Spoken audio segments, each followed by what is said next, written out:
ഓം ശാന്തി 19/2/2025. ഇന്നത്തെ മുരളിയുടെ main points.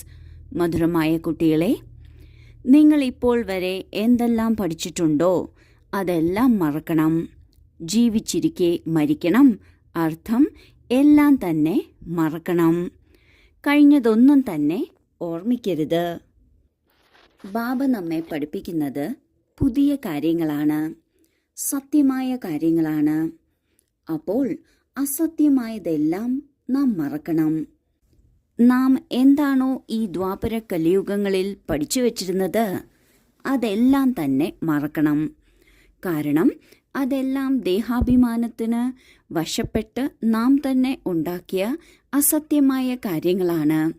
അവ മനസ്സിലാക്കിയതുകൊണ്ട് നമുക്കൊരു ഉന്നതിയും ഉണ്ടാകുന്നില്ല. എന്നാൽ ബാബ എന്താണോ പഠിപ്പിക്കുന്നത് അത് തികച്ചും സത്യമാണ്. ബാബ ഭഗവാനാണ്. ഭഗവാന് മാത്രമേ സത്യം പറയാൻ സാധിക്കുള്ളൂ, സത്യ വഴി കാട്ടിത്തരാൻ സാധിക്കുള്ളൂ. അതിനാൽ എന്താണോ നാം ഇന്നേ വരെ പഠിച്ചിട്ടുള്ളത്, വായിച്ചിട്ടുള്ളത്, മനസ്സിലാക്കിയിട്ടുള്ളത്, വിശ്വാസമായി എടുത്തിട്ടുള്ളത് അതെല്ലാം മറക്കണം. ജീവിച്ചിരിക്കെ മരിക്കുക, അർത്ഥം എന്താണോ ബാബ പറയുന്നത് അതാണ് സത്യം എന്ന് മനസ്സിലാക്കുകയും അതിനനുസരിച്ച് ആ സത്യം മാത്രം മനസ്സിലാക്കിയെടുക്കുകയും ചെയ്യുന്നതാണ്.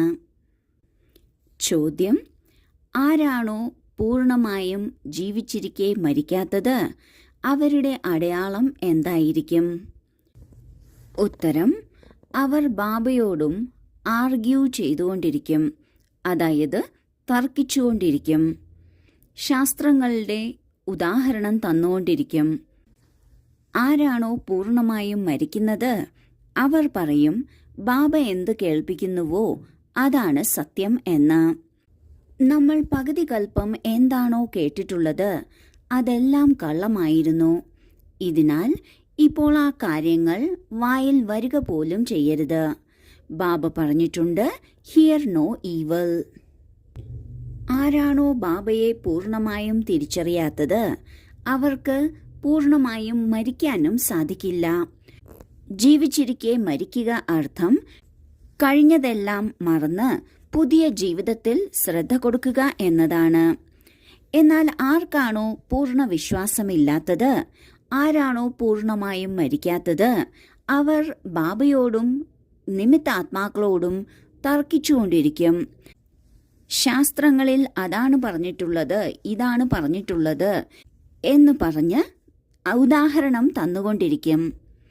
ആരാണോ പൂർണ്ണമായും വിശ്വാസമുള്ളവർ, ആരാണോ പൂർണ്ണമായും ജീവിച്ചിരിക്കെ മരിച്ചവർ, അവർ കേൾക്കുമ്പോൾ തന്നെ മനസ്സിലാക്കും ഇത് സത്യമാണ് എന്ന്.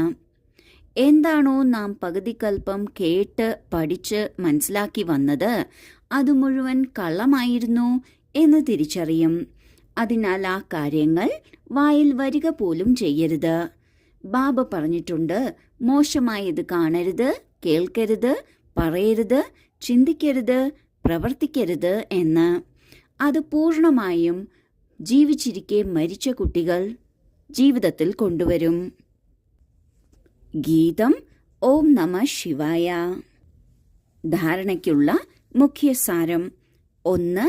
തീവ്ര പുരുഷാർത്ഥി ആകുന്നതിന് പഠിത്തത്തിൽ തൽപരരായിരിക്കണം. അതിരാവിലെ എഴുന്നേറ്റ് പഠിത്തം പഠിക്കണം. സാക്ഷാത്കാരത്തിന്റെ ആഗ്രഹം വെക്കരുത്, ഇതിൽ ടൈം വേസ്റ്റ് ആകുന്നു. 2.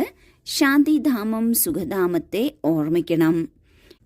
ഈ ദുഃഖധാമത്തെ മറക്കണം. ആരോടും ആർഗ്യൂ, അതായത് തർക്കിക്കരുത്. സ്നേഹത്തോടെ മുക്തി, ജീവൻ മുക്തി ധാമത്തിലേക്കുള്ള വഴി പറഞ്ഞു കൊടുക്കണം.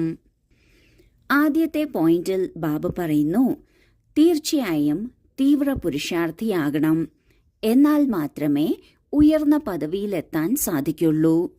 തീവ്ര പുരുഷാർത്ഥി ആകുന്നതിന് നാം എന്തായാലും പഠിത്തത്തിൽ ശ്രദ്ധ കൊടുക്കണം, പഠിത്തത്തിൽ താൽപര്യമുണ്ടായിരിക്കണം.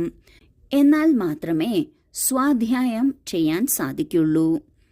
ഇതിനായി ബാബ പറയുന്നു, അതിരാവിലെ എഴുന്നേറ്റ് പഠിക്കണം. എന്നാൽ സാക്ഷാത്കാരം വേണം എന്നൊരാഗ്രഹം ഉള്ളിന്റെ ഉള്ളിൽ പോലും ഉണ്ടായിരിക്കരുത്. കാരണം ഇതിൽ സമയം വ്യർത്ഥമായി പോവുകയാണ്, മറ്റൊരു ലാഭവും ഉണ്ടാകുന്നില്ല. രണ്ടാമത്തെ പോയിന്റിൽ ബാബ പറയുന്നു, നമ്മുടെ വീടിനെയും രാജധാനിയെയും ഓർക്കണം, ശാന്തിധാമത്തെയും സുഖധാമത്തെയും ഓർമ്മിക്കണം. എന്നാൽ ഇപ്പോഴുള്ള ലോകത്തെ മറക്കണം. ആരോടും ഒരു കാര്യത്തിലും തർക്കിക്കരുത്, ആർഗ്യൂ ചെയ്യരുത്.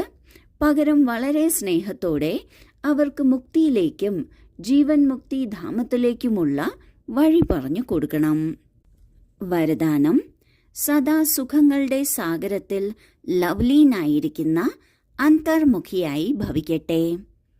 പറയാറുണ്ട് അന്തർമുഖി സദാ സുഖി എന്ന്.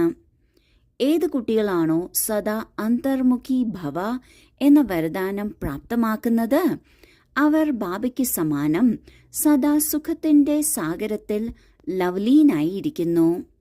സുഖദാതാവിന്റെ കുട്ടികൾ സ്വയവും സുഖദാതാവായി തീരുന്നു. സർവ ആത്മാക്കൾക്കും സുഖത്തിന്റെ തന്നെ സമ്പത്ത് വിതരണം ചെയ്യുന്നു. അപ്പോൾ അന്തർമുഖിയായി സമ്പന്ന മൂർത്തി ആയിത്തീരൂ.